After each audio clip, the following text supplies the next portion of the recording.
Hello everyone, hope you're all doing well and are taking care of yourselves. Autumn is almost here and it started to cool down a bit and I'm just loving it to be honest. But I feel like right now what I need is a warm bowl of chili in front of me. And if you're somewhere where it's still hot but you prefer to have something warm for lunch or dinner, I think you must try this. You'll love it. So the first time I had chili was in Canada at Tim Hortons and I really liked it.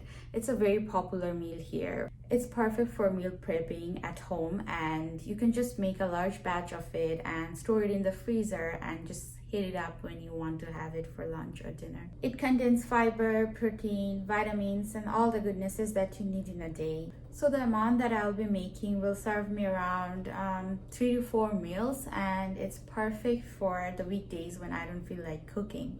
So without any further ado, let's get started. So the veggies that I'll be using are 1.5 red bell peppers or capsicum, whatever you want to call it, 1 celery, 1 carrot, 5 tomatoes, 1.5 onions, and 4 cloves of garlic. Let's start cutting up the veggies.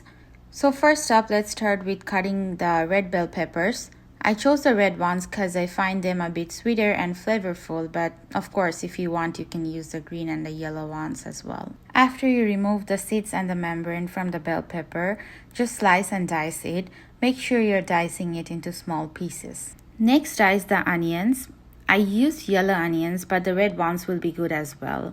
I just don't like how the red ones make my eyes watery after slicing them, so I usually buy the yellow ones. Some people like to use onion powder, but I personally don't like it because I feel like it doesn't add the same flavor or thickness to the chili. Next up, cut the carrot.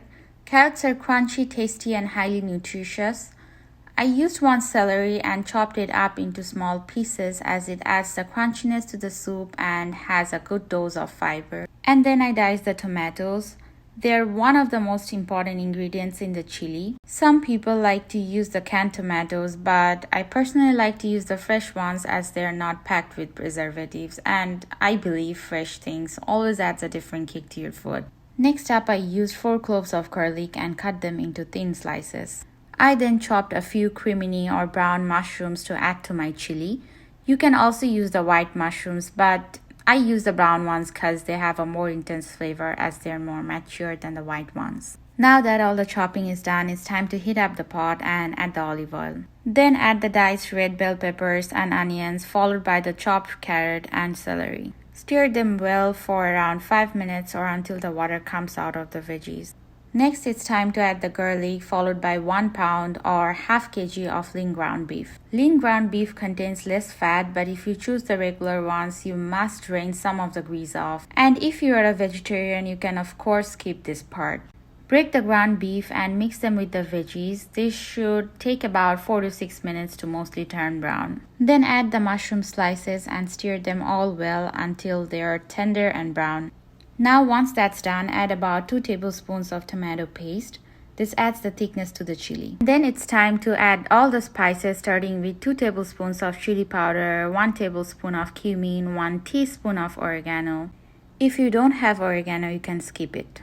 Then add 1 tablespoon of salt, but this depends on your taste bud. If you want, you can increase or decrease the amount. Stir them all well and let the beef and the veggies soak in all the spices for about another 5 minutes. Then add the diced tomatoes, mix them well and let them sit on the stove for about 3 minutes.